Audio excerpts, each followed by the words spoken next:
Hello friends, welcome back to our YouTube channel. आज की इस वीडियो में हम क्लास 9 का क्वेश्चन पेपर सॉल्व करेंगे जो कि हमारे पास है मैथमेटिक्स का। ये क्वेश्चन पेपर आपका है mid term class examination government school का पेपर है 22 और 23 का, क्लास 9 मैथमेटिक्स का। तो चलो शुरू करते हैं हम इस पेपर को किस तरीके से हमारे पास दे रखा है। तो सबसे पहले क्वेश्चन नंबर 1 आपको कहा है which of the following linear equations has x equal 1 and y equal 3.5 as solution. Hindi में ही पढ़ देता हूं मैं ताकि हिंदी मीडियम के कुछ जो स्टूडेंट है वो इसको समझ सके। निम्न में से किस रेखिक समीकरण का हल x इक्वल 1 और y इक्वल 3.5 है। तो क्वेश्चन नंबर 1 हमें दे रखा है। तो क्वेश्चन नंबर 1 में हमसे कहा है 4 ऑप्शन दिए हैं। अब इन चारों ऑप्शन में से हमसे क्या पुट करके देख सकते थे आप ये कौन सा है। वैसे इसका ऑप्शन आपका सी ट्रू है। कौन सा ट्रू है आपके पास? सी ट्रू है, क्योंकि अगर मैं 2y माइनस में x इक्वल दे रखा मुझे 6, क्या दे रखा है 2y माइनस में x इक्वल में 6, जहां पर आपको कहा x की वैल्यू 1 है और y की वैल्यू दे रखी है 3.5। अगर मैं इसमें पुट करता हूं तो 3.5 इंटू 2 माइनस में x यानी कि 1, तो मुझे क्या मिलेगा 3.5 को 2 से मल्टीप्लाई करने पर 7.0 माइनस 1 यानी कि 7, तो 7 में से 1 गए, कितना बचेगा 6, और देखो यहाँ पर 6 लिखा है, इसलिए आपका सी ट्रू माना जाएगा। सेकेंड क्वेश्चन में हमसे कहा है the difference between the highest and lowest value of observation is called, यानी कि प्रेक्षणों के उच्चतम मान और निम्नतम मान के बीच का अंतर क्या कहलाता है। तो इसको हम बोलते हैं रेंज, यानी कि क्वेश्चन नंबर 2 में बी ऑप्शन आपका ट्रू माना जाएगा। क्या बोला जाएगा? इंग्लिश में हम इसको रेंज बोलते हैं और हिंदी में इसको परिसर बोलते हैं। उसके बाद क्वेश्चन नंबर 3 आपको दे रखा है। क्वेश्चन नंबर 3 में आपसे कहा है यदि ट्रायंगल पी क्यू आर में एंगल P बराबर एंगल R के हो, पी आर की वैल्यू 5 सेंटीमीटर है और क्यू आर की वैल्यू 4 सेंटीमीटर है, तो पी क्यू की वैल्यू बताओ। क्या काम से क्वेश्चन, एक ट्रायंगल दे रखा आपको, ये ट्रायंगल पी क्यू आर क्या दे रखा है पी क्यू आर, ये ट्रायंगल दे रखा है। फिर कहता है एंगल P और एंगल R ये दोनों कैसे हैं, एंगल P बराबर है एंगल R के, ये गिवन है। पी आर की वैल्यू कितनी है? पी आर की वैल्यू आपको दे रखी है 5 सेंटीमीटर। कितनी दे रखी है? 5 सेंटीमीटर। उसके बाद क्यू आर की वैल्यू भी आपको दे रखी है 4 सेंटीमीटर। कितनी है क्यू आर की वैल्यू? 4 सेंटीमीटर, ये क्यू आर की वैल्यू दे रखी है। तो बताओ पी क्यू की वैल्यू क्या है, यानी कि हमसे पूछ रहा वो पी क्यू क्या होगा आपका।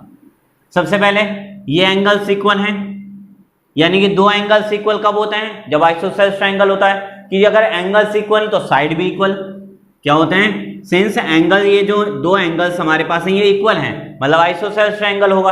और अगर एंगल्स इक्वल होते हैं तो उनके अपोजिट साइड्स भी इक्वल होती है, यानी कि एंगल्स इक्वल होने की वजह से, एंगल P और एंगल R होने की वजह से PQ इक्वल क्या हो जाएगा?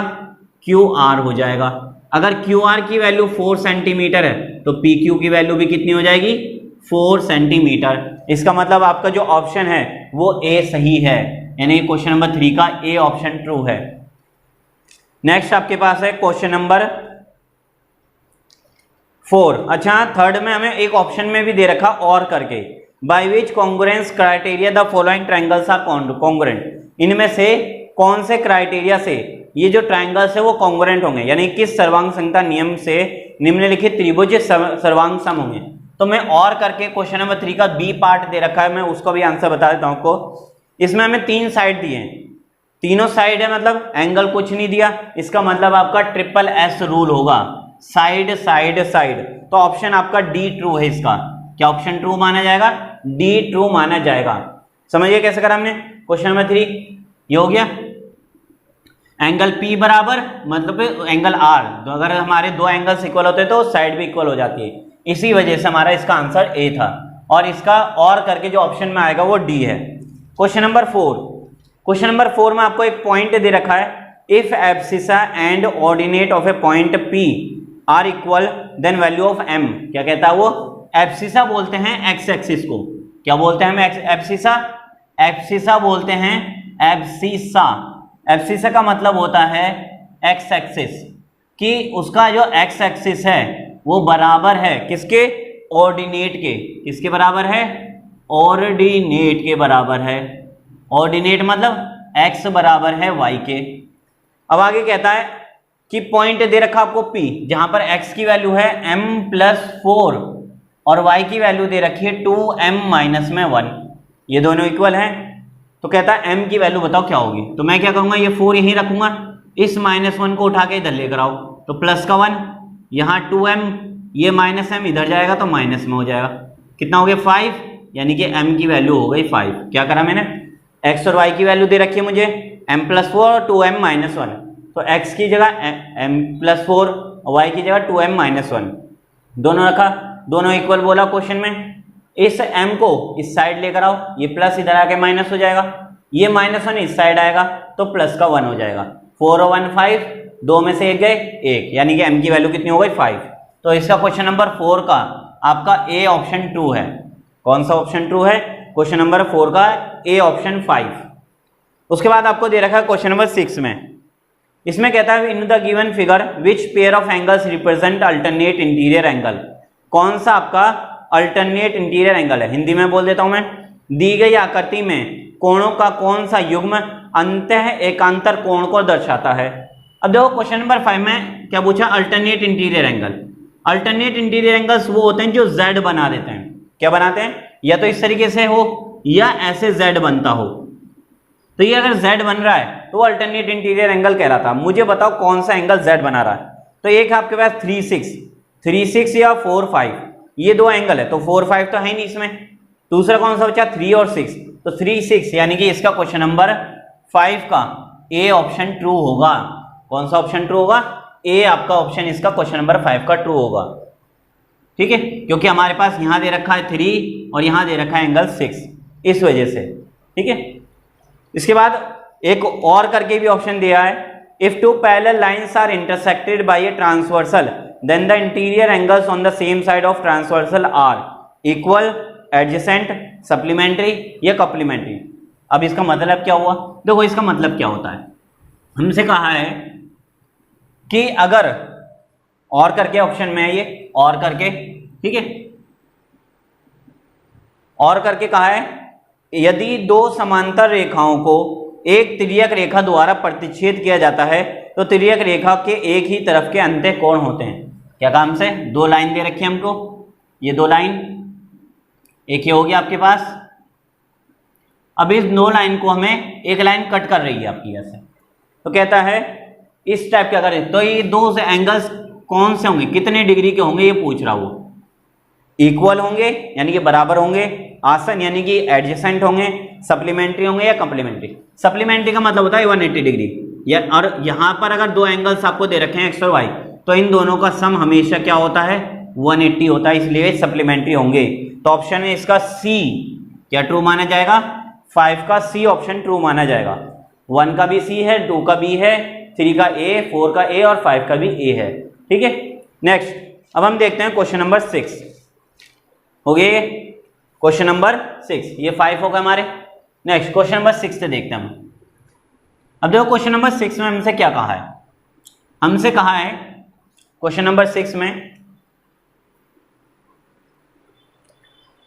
यदि इफ 2/3 की पावर x 3/2 की पावर 2x इक्वल है 81/16, तो x की वैल्यू क्या होगी। यदि एक क्वेश्चन में दे रखा 2/3 की पावर x 3/2 की पावर x इक्वल में 81/16 हो तो x का मान क्या होगा, ये हमसे कहा है। तो क्वेश्चन नंबर 6 हमारे पास, क्वेश्चन नंबर 6, तो इसको सॉल्व करके देखते हैं क्या आता है। तो 2/3 की पावर हमें दे रखी है x, फिर दे रखा है 3/2 की पावर 2x इक्वल में 81/16, तो x की वैल्यू पूछ रहा है वो आपसे। अब देखो करेंगे कैसे, इसको खोलो, हमारा फॉर्मूला होता है a b की पावर m, तो इसका फॉर्मूला है a की पावर m अपॉन में b की पावर m, ये फॉर्मूला होता है। इसको हम करेंगे तो ये हो जाएगा 2 की पावर x नीचे 3 की पावर x।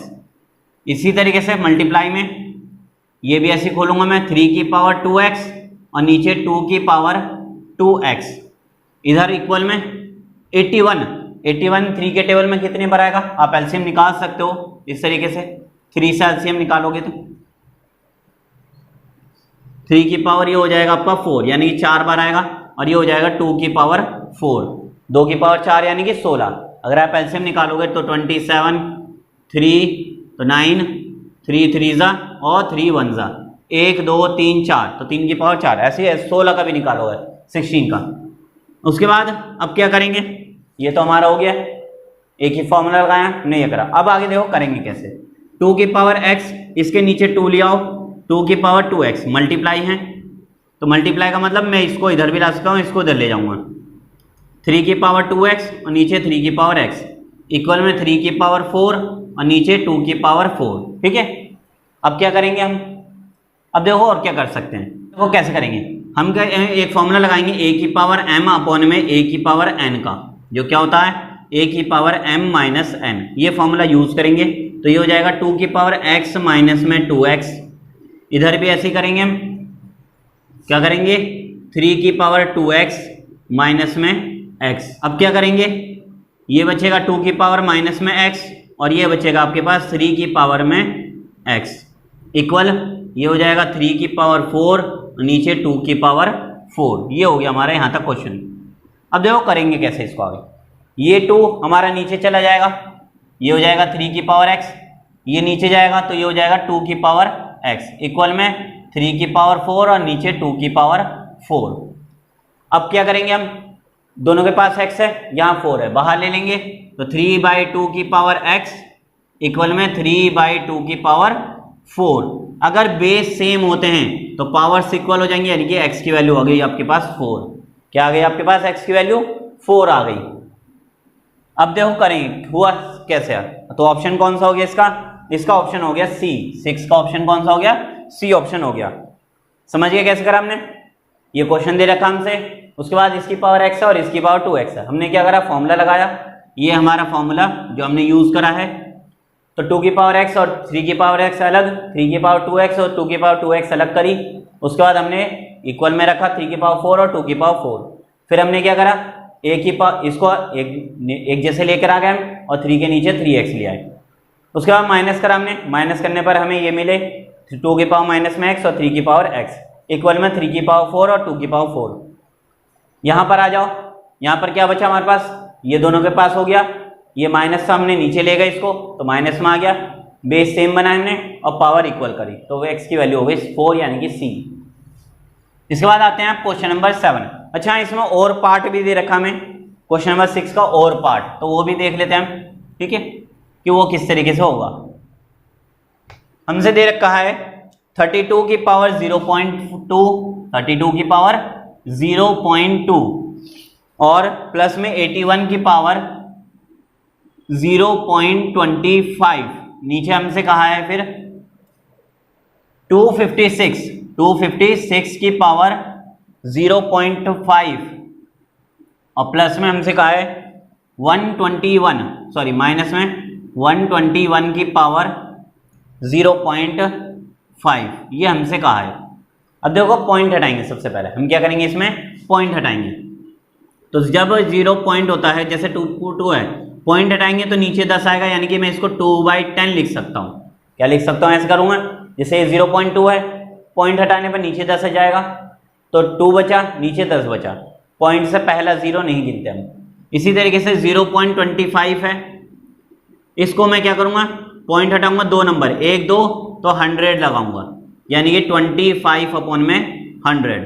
अच्छा ये और कैंसिल भी हो सकता है, जैसे यहाँ पर 2 1 ज़ा 2, 2 5 ज़ा 10, तो ये 1/5 बचा, इधर 25 1 ज़ा 25 4 ज़ा, यानी कि 1/4 बचा। अब 0.5 को भी ऐसे करूँगा मैं, तो 0.5 मेरे पास पॉइंट हटाने पर नीचे 10 मिलेगा, यानी कि 5 अपॉन में 10, 5 1 ज़ा 5 2 ज़ा, यानी कि 1/2 मिला मुझे। तो अब मैं पॉइंट हटा के ये नंबर्स रख सकता हूँ। क्या क्या नंबर्स मिले मुझे, 1/5 1/2 1/4 रखेंगे। अब तो ये हो जाएगा 32, इसकी पावर हो जाएगी आपके पास 1 अपॉन में 5, कितनी हो जाएगी 1 अपॉन 5 प्लस 81 की पावर हो जाएगी 1/4, नीचे 256 की पावर हो जाएगी आपके पास 1/2 और प्लस में 121 की हो जाएगी 1/2। ये हो गई हमारी पावर सॉल्व। अब 32 किसका एलसीएम निकालेंगे, 32 का, अगर हम 32 का एलसीएम निकालते हैं, 32 का 2 से एलसीएम निकालेंगे, 16 8 4 2 और ये 1, इस तरीके से एलसीएम निकालेंगे तो हमारे पास क्या है 1 2 3 4 5, 2 की पावर आ गई आपके पास 5, मल्टीप्लाई में 1/5 प्लस ऐसे यहाँ करेंगे 3 की पावर 4 मल्टीप्लाई बाय 1/4, नीचे ये हो जाएगा आपका हाफ है, तो ये किसका स्क्वायर है, ये देखो 16 का स्क्वायर, तो ये हो जाएगा 2 × 1/2, और ये किसका स्क्वायर है 11 का, तो 11 का स्क्वायर यानी कि 1/2, ये कैंसिल पावर, 4 से 4 कैंसिल, 2 से 2 कैंसिल, 2 से 2 कैंसिल, यहाँ बचा 2 प्लस यहाँ बचा 3, नीचे 16 बचा प्लस में 11 बचा, तो कितना बचा हमारा 2 और 3 5, और नीचे 16 5 11 17 10 27, ठीक है। तो ये हो गया हमारा। अब इनमें से ऑप्शन कौन सा आपका, सॉरी माइनस करना, यहाँ पर माइनस है, यहाँ भी माइनस है, और 16 में से 11 गए तो 5 बचेगा, और यानी कि आपके पास आ जाएगा 1, कितना आ जाएगा 1 आ जाएगा। तो ऑप्शन में आपके पास है डी, यानी कि और करके आपका इसका आंसर है डी। क्या आंसर आएगा इसका, डी आंसर आपका आ जाएगा, ठीक है।